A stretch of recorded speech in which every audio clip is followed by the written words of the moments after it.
A hierarchy is designed to funnel money, power, and resources to those at the top, while everyone else gets to deal with managed scarcity. Sandra wakes up at 6 a.m, checks her phone, sees 17 emails from her boss's boss's boss. None of them are really urgent, and yet all of them demand immediate attention. By 9 a.m, she's in her third meeting about a decision that could have been made in 5 minutes. By the afternoon, she's feeling deflated and unproductive. And in the evening, a devastating thought creeps in. Is this what freedom looks like? Here's something extraordinary about modern work life that nobody really talks about. Most of us spend the majority of our waking hours inside systems specifically designed to strip away our autonomy, silence our ideas, and turn us into cogs in someone else's machine. And we call this employment. We call this security. We even call this success. But what if the very structure we've been taught to climb is actually a cage? What if the corporate ladder we're desperately trying to ascend is simultaneously the thing crushing our creativity, our agency, and our sense of meaning? Welcome to the uncomfortable truth about hierarchies in business. This is a truth that touches every single person who's ever felt powerless in a meeting, silenced by bureaucracy, or trapped between what they know is right and what their manager will approve. Part 1.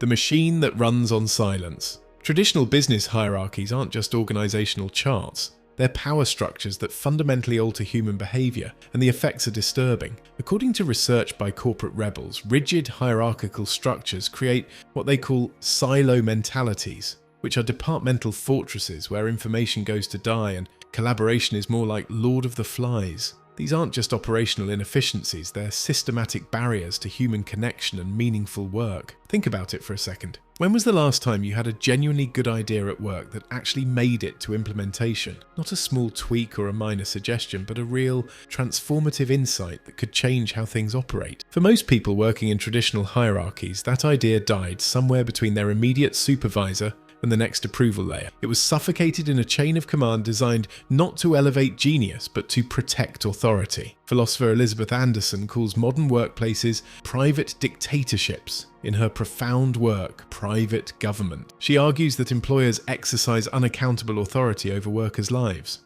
Employers control everything from how they dress to what they can say on social media to regulating bathroom breaks and monitoring emails. Our employers have more control over our lives than any democratic state ever would. And here's the jaw-dropping part. We've normalized this. We've accepted that surrendering our freedom for 8+ hours a day is just the price of making a living. Part 2, the cost of climbing. But hierarchies don't just limit what you can do as they fundamentally change who you become. Michel Foucault, the French philosopher who dedicated his life to understanding power, revealed something unsettling about hierarchical systems. They function through what he called hierarchical observation. It's not just that someone at the top watches everyone below, it's that the entire system creates a culture of surveillance where everyone, including managers themselves, begins to self-regulate, to conform, to suppress anything that might rock the boat. We've become our own jailers. It is a bewildering way to live, yet we accept it as the only way to run a business. So, hierarchies don't need explicit commands to control behavior.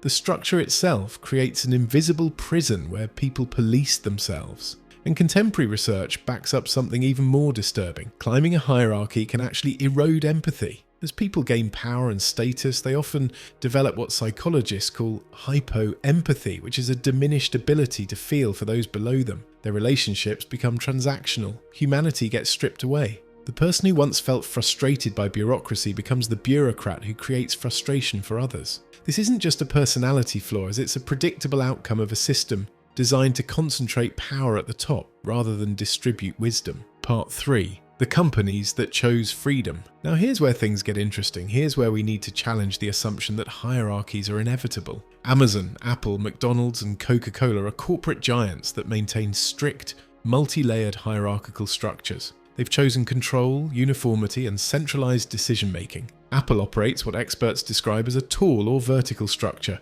where strategic choices flow from the top down. Amazon, despite its famous 2-pizza rule for teams, maintains a rigid global hierarchy to manage its massive scale. But scattered across the business landscape are organizations that have done something extraordinary. They've rejected the hierarchy altogether. Valve Corporation, the video game developer, operates with no formal management. None. Employees choose their own projects. They decide what's worth their time and energy. The Morningstar Company, one of the largest tomato processors in the world, runs without traditional managers or job titles. Decisions emerge from what they call peer-based commitments. including humans treating each other as equals rather than subordinates. W.L. Gore and Associates, the makers of Gore-Tex, has maintained a flat, lattice structure for decades. No traditional bosses, no chains of command, just interconnected humans collaborating on problems they find meaningful. And these aren't small startups that can afford to play around with radical ideas.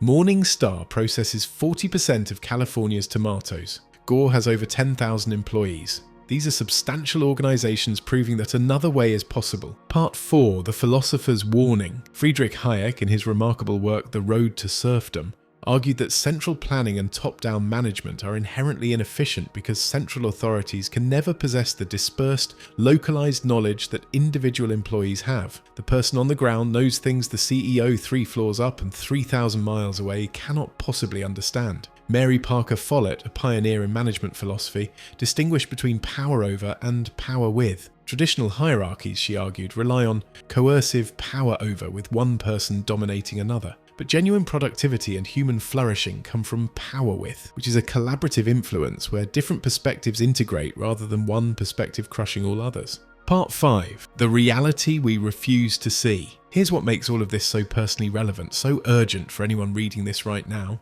You've likely experienced firsthand the frustration of slow decision-making, where simple choices require approval from multiple management layers. You felt the sting of watching your ideas dismissed, not because they were bad, but because they didn't come from high enough up the chain. You've witnessed, and maybe even participated in, the internal competition that hierarchies foster, where departments become rivals instead of collaborators, where protecting your turf matters more than achieving the organization's mission. And perhaps most painfully, you've felt your own autonomy slip away. The agency you had, the creative fire, the belief that your contribution matters have all died. Hierarchies are designed to extinguish exactly those things. According to Corporate Rebels research, hierarchical structures lead to reduced employee autonomy, inefficient decision-making, and stifled innovation. Hierarchies increase costs by maintaining unnecessary management layers, while simultaneously decreasing the very thing that makes companies competitive, the ability to adapt quickly to market changes. Part 6. The companies caught between.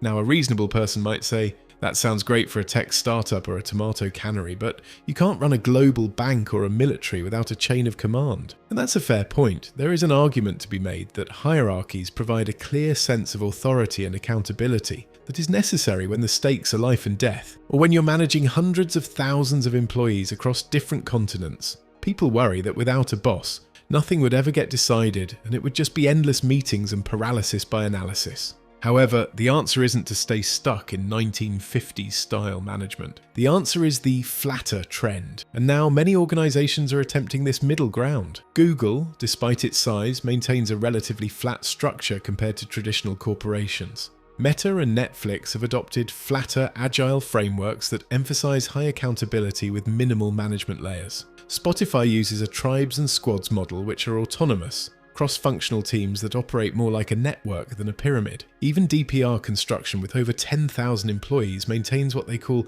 a flat character by focusing on individual roles and project teams rather than rigid hierarchical control. These companies recognize something profound. In a world that changes faster every year, the old hierarchies can't keep up. Speed matters, autonomy matters. The ability to make decisions close to the problem matters more than maintaining traditional authority structures. Part 7. The choice before us. So what does all this mean for you? Well, it means the frustration you feel isn't personal weakness. It's a natural human response to an unnatural system. The sense that something is deeply wrong with how we organize work? That's not naive idealism, that's clarity. Egalitarian philosophers argue that workplace authority is often unjustly distributed. They advocate for democratizing workplaces to prevent the subordination and potential mistreatment of workers. This isn't radical thinking. It's recognizing that humans need dignity even while they're earning a living. Anarchist and libertarian philosophers go further, arguing that hierarchies function as self-perpetuating systems that deliberately marginalize creative and critical thinking